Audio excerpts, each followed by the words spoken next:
या ठाणे शहरामध्ये वाहतूक कोंडीचा जो प्रश्न आहे, गेले 2 ते 2.5 वर्षापासून या ठिकाणी विकासाच्या नावावरती वाहतूक कोंडीचं कारण देऊन तिथे सर्वसामान्यांना या वाहतूक कोंडीतून मुक्तता होण्यासाठी त्या ठिकाणी कुठल्याच प्रकारचे प्रयत्न त्या ठिकाणी ट्रॅफिक असेल किंवा इतर महापालिका असेल, आज तुम्ही बघितलं असेल संबंध घोडबंदर परिसर असेल, मी सकाळी 8 वाजता घरातून निघालो होतो आणि कापूरबावडीपर्यंत यायला मला 12 वाजले साहेब. म्हणजे आज 3:13 नाही 12 वाजले. तुम्ही बघितलं ठाण्याचे संबंध ट्रॅफिक कोंडी.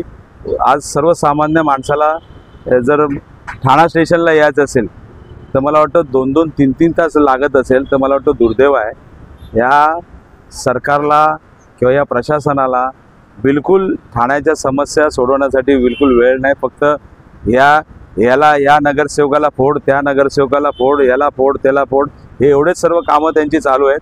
परंतु आज सर्वसामान्य माणूस आज हवादिल झालेला आहे. आणि कशा पद्धतीने तुम्ही बघितलं असेल की आज दिवसभरामध्ये नियमाप्रमाणे हेवी ट्रॅफिक सोडू नये असा नियम असताना सुद्धा आज ठाणे शहरामध्ये हेवी वाहतूक त्या ठिकाणी सोडली जाते. त्या ठिकाणी ट्रॅफिकचे पोलीस नसतात, वॉर्डनवरती सोपवलं जातं. आणि आज तुम्ही बघितलं असेल सर्व मुख्यमंत्री जर येणार असेल तर 1-1 तास 2-2 तास मला वाटतं सर्व रस्ते बंद केले जातात.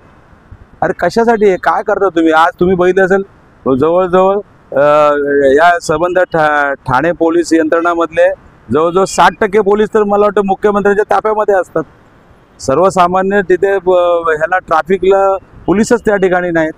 आज तुम्ही बघितलं तर कित्येक दिवस आपल्याला ट्रॅफिकसाठी अधिकारी आता मला वाटतं चांगले अधिकारी त्या ठिकाणी आलेले आहेत, त्यांनी चार्ज घेतलेला. आज आम्ही पोलीस कमिशनरना मला वाटतं मी जवळजवळ 20 ते 22 फोन सकाळपासून केलेले आहेत. म्हणजे 1-1 तास एका जागेवरनं न हलता त्या ठिकाणी ट्रॅफिक त्या ठिकाणी ठप्प झाली होती.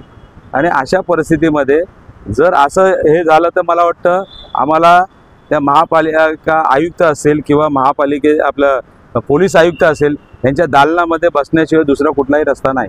आणि या संदर्भामध्ये आम्ही त्यांना इशारा दिलेला आहे की ही ट्रॅफिकची समस्या दूर झाली पाहिजे, नंतर आम्हाला रस्त्यावरती उतरावं लागेल. सर याच्यामध्ये सरकारचा दिशा दारवा किंवा नियोजन कुठेतरी चुकतंय का? सरकारला वेळ नाही ना. मी मगाशी सांगितलं तुम्हाला, सरकारला फक्त हा लोकप्रतिनिधी फोड, ही पार्टी फोड, ती पार्टी फोड, एवढंच चालू आहे. बाकी काही घेणं देणं नाही त्यांना नाही आहे.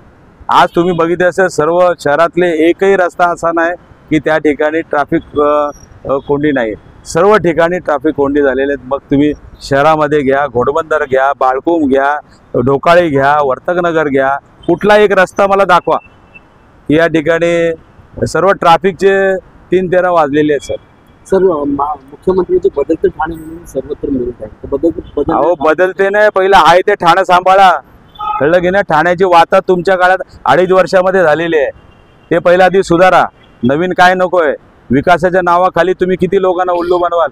आज तुम्ही बघितलं असेल की घोडबंदर रस्त्यावरती किती खड्डे पडलेले आहेत, ट्रॅफिक जाम आहे. नवीन प्रयोग केले जातात मास्टिंगचे, परंतु घोडबंदर रस्त्याला 13 कोटी रुपये खर्च करून त्या ठिकाणी नवीन अत्याधुनिक पद्धतीने मास्टिंग केलं. 8 दिवसामध्ये ते उघडलं. शेवटी आम्ही त्या कलेक्टर साहेबांकडे गेलो आणि त्यांना सांगितलं हे जो कोण असेल ठेकेदार त्यावेळी गुन्हे दाखल करा. तेव्हा मग त्या ठेकेदाराने काम केलं. परंतु आज परत एकदा त्या ठिकाणी सर्व ते निघालेलं आहे. म्हणजे कशासाठी लोकांना उल्लू बनवताय तुम्ही? आणि आज तुम्ही बघितलं असेल काय परिस्थिती आहे.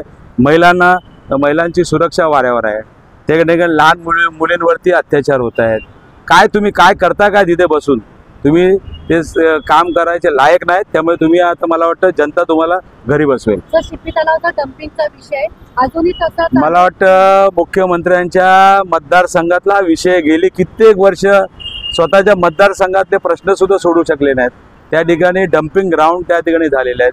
लोक त्या ठिकाणचे हवादिल झालेले आहेत. कित्येक वेळेला आंदोलन झालेले आहेत. लोक रस्त्यावर उतरून आंदोलन, दरवेळेला आश्वासन दिलं जात आहे.